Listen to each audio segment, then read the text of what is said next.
de Sônia Terra aborda as trajetórias de mulheres negras que lutavam por uma transformação no Brasil, na redemocratização, destacando a vida de Francisca Trindade no período de 1980 a 2003.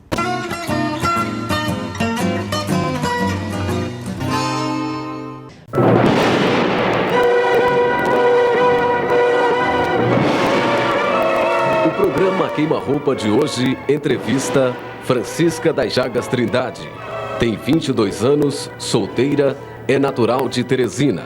Francisca está na militância do movimento popular há muitos anos. Faz parte da Pastoral da Juventude, do Diretório Regional do PT e é estudante de Teologia da Universidade Federal do Piauí. É presidente da Associação dos Moradores da Água Mineral, vice-presidente da Federação das Associações de Moradores do Piauí e é uma das fundadoras do Movimento do Negro no Estado. Boa noite, Francisca. Boa noite. Você tem conhecimento prévio de alguma das perguntas que lhe serão feitas durante o programa? Não. Podemos começar? Claro. A primeira pergunta é do fotógrafo Alcide Filho. Francisca Trindade, se o negro é a cor da pele, qual é a cor da alma? A cor da pele, Isso. a cor da pele negra, em relação à questão da cor da alma, olha, eu acho que a alma ela não tem uma cor, né, definida. Mas existe um preconceito estabelecido de que a gente, nós negros, quando a gente tem alguma qualidade, quando a gente sobressai em algumas coisas, as pessoas inclusive colocam, ela só é negra, ela tem a pele negra, mas tem a alma branca. Eu acho que isso é uma forma de expressar o racismo que existe na sociedade, de forma que a alma da gente eu acho que não tem cor. Pergunta do jornalista Pires de Saboia. Você não acha que o movimento negro deveria lutar apenas pela igualdade social de todas as classes e não mais alimentar esta luta contra o branco? Olha, isso é uma questão interessante. Primeiro, que na nossa compreensão de negros, né, que queremos também um Brasil novo, um Brasil diferente, a gente compreende que a luta de classe, que a luta por uma sociedade nova, que a organização dos trabalhadores passa também pela organização cultural, pela libertação cultural. Eu acho que a luta do negro e a luta dos trabalhadores e a luta até das mulheres e de outros setores da sociedade que são discriminados devem ser lutas totalmente articuladas, de forma que a luta do negro tem que canalizar para a luta dos trabalhadores e que isso, no geral, possibilite a mudança efetiva da sociedade brasileira.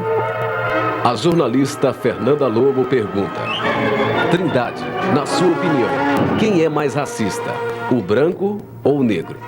Olha, isso é uma curiosidade que todo mundo tem, né? Quem é mais racista, né? Quem é mais machista é uma outra coisa também.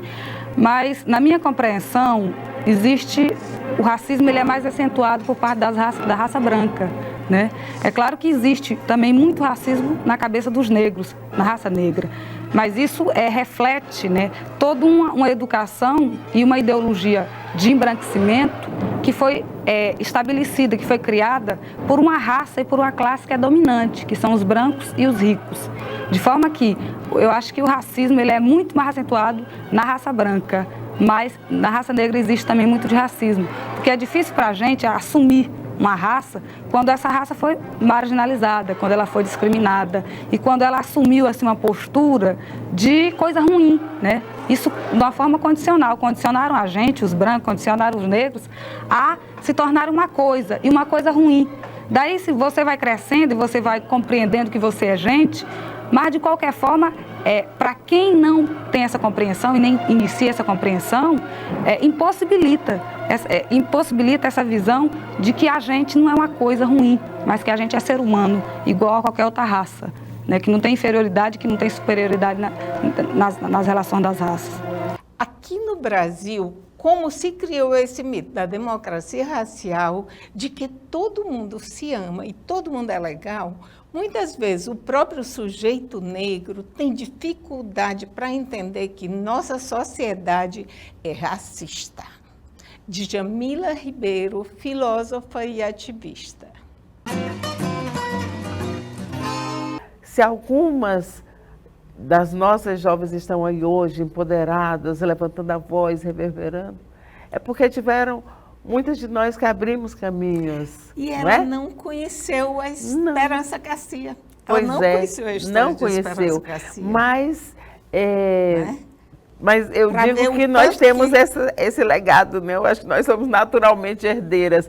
Isso a ancestralidade explica, não é? Porque é uma força ancestral muito grande. força ancestral. Nós somos essas representantes dessa força ancestral de outras mulheres negras que nos antecederam. Sônia, fala aí da mulher negra nesse momento de consciência negra.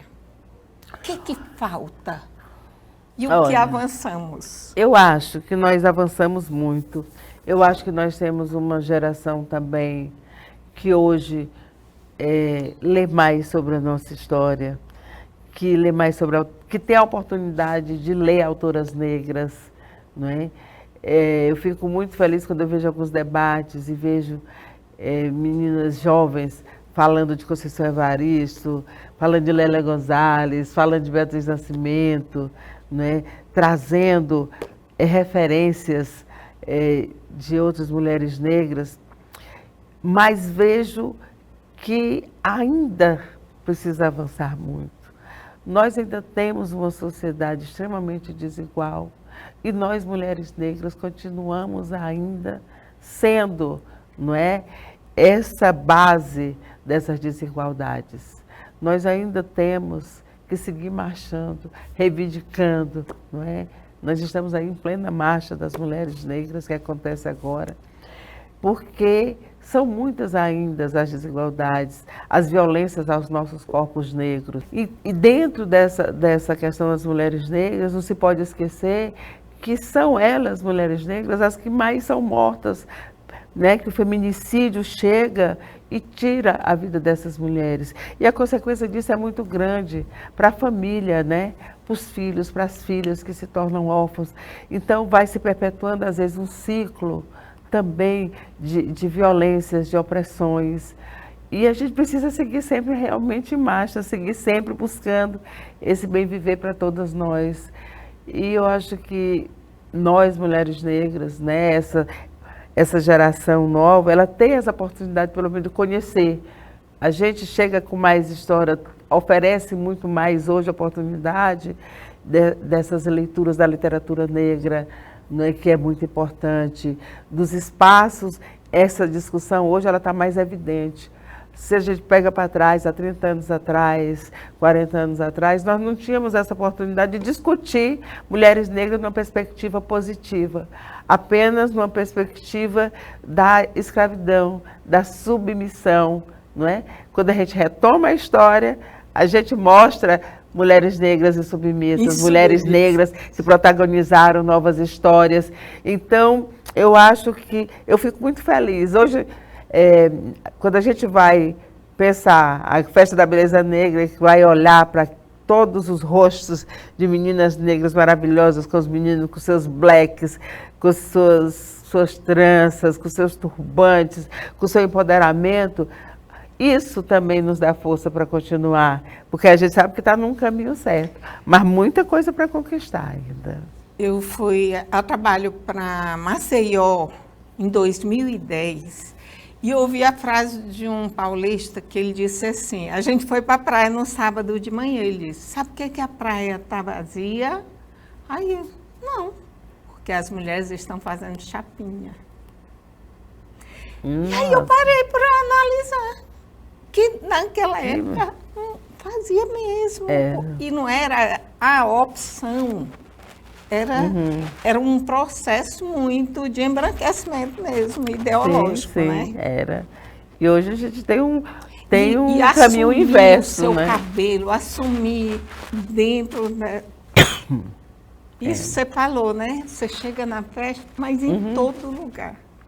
Quando eu chego para fazer uma fala numa universidade, é completamente diferente de alguns anos atrás, em que você não via ninguém, as meninas com seus blacks, via aquela coisa que tinha que ter um padrão de beleza que não era o seu, né?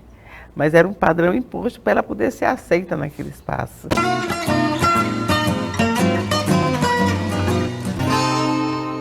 Os maiores problemas que a comunidade negra enfrenta no Piauí.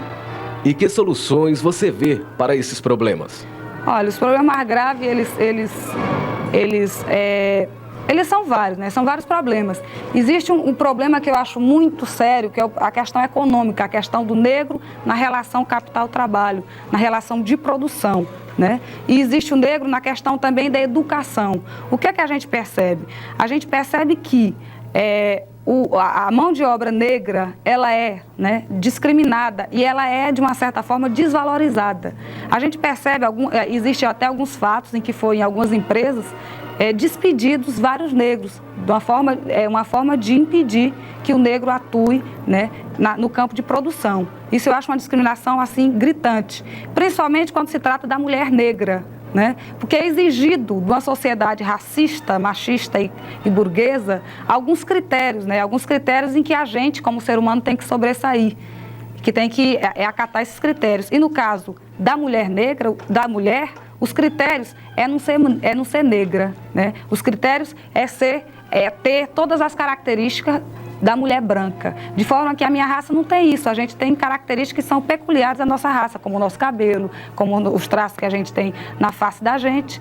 E isso, às vezes, impossibilita a gente ser secretária, a gente ocupar uma função assim, de destaque, porque é exigido da gente uma boa aparência. E essa boa aparência, entre aspas, é exatamente não ser negra, é ser branco.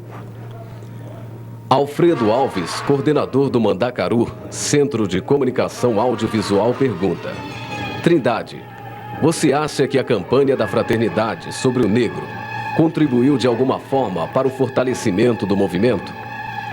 Contribuiu sim. Eu acredito que a campanha da fraternidade, ela teve uma função que foi de despertar, né? Despertar um pouco a comunidade negra para a questão da violência que essa raça sofre, né? E também pela questão da própria prática de Jesus Cristo. Eu sou cristã também e eu percebo que a prática de Jesus Cristo não tinha na sua intimidade, no seu teor, nenhuma forma de discriminação, nem tampouco a discriminação racial. E eu acho que essa preocupação que essa igreja comprometida, mais comprometida com a organização do povo e com a libertação desse povo, eu acho que ela fez muito bem em lançar essa campanha da fraternidade. Agora, me parece que não deve ficar só aí. Eu acho que esse momento de discussão em que a igreja é desperta no seio da sociedade, devem ser implementados numa prática e devem ter uma certa sistematicidade, não ser só um momento, né, mas ter a sua continuidade. Pergunta do historiador Noé Mendes: o movimento das bases populares é perfeitamente justo, mas você não acha que há muita picaretagem e aproveitamento de espertalhões nesses movimentos? Isso já ligado à questão do movimento popular, pergunta, né? Eu acho que essa é uma coisa, esse é um discurso, antes de tudo, um discurso burguês, né? De dizer que em toda organização da base, quando a base se organiza e tenta conquistar melhores condições de vida, principalmente na questão da moradia, que é hoje um dos problemas mais graves de Teresina e do Brasil inteiro, é colocado que a maioria das pessoas que, por exemplo, ocupam áreas de terra são aproveitadores, são picaretas. Eu acho que esse é um discurso burguês, né? E um discurso que defende, acima de tudo, a propriedade privada. Chico Viana, editor de política do jornal Estado, pergunta: Trindade, por que você, sendo uma mulher tão bonita, preferiu a política? Porque eu acho que a beleza, ela é uma coisa muito relativa, né? Primeiro, a beleza é uma questão relativa. Segundo, eu desde cedo, desde 14 anos de idade, com a minha participação assim, nos movimentos de igreja, eu fui percebendo que as coisas no nosso país estavam erradas, né? Que as coisas no Brasil estavam de forma desajustada e que precisava isso ser transformado. Daí eu ficava me perguntando como que eu, Francisca Trindade, como que eu, mulher, posso de fato, né, contribuir para essa mudança. E na minha concepção é a militância política que de fato vai implementar essa mudança. É a participação efetiva de todo o povo, independente de ser bonito, de ser feio, de ser branco, de ser negro, participando ativamente do processo de libertação. Pergunta da estudante de Sociologia Maria Lúcia: você já foi barrada em algum lugar por ser negra? Se foi, aonde e qual foi a sua reação ou qual seria? Olha, eu nunca fui barrada em um lugar por ser negra, não, mas eu já senti Em alguns lugares onde eu estive, a discriminação, né, que as pessoas colocam com relação ao negro e com relação a gente que é mulher e é negra. Chegamos ao final do nosso programa. Continue acompanhando o Sob Outro Olhar nas duas TVs públicas do Piauí, TV Antares e TV Assembleia. Falar do jornalismo negro, das insubmissões da mulher negra, fazem parte deste outro olhar. Assista os programas anteriores no YouTube, nos acompanhe pelo Instagram e envie mensagens pelo WhatsApp. Até o próximo Sob Outro Olhar.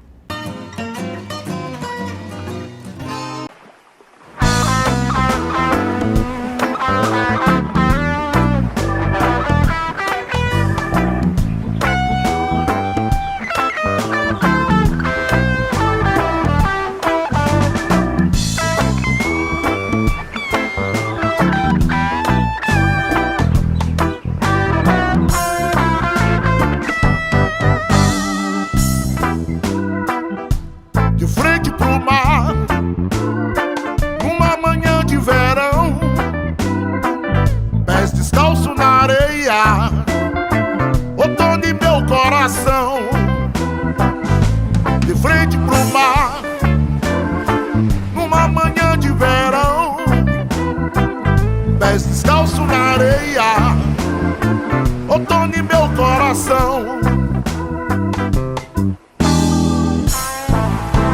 Voa longe o pensamento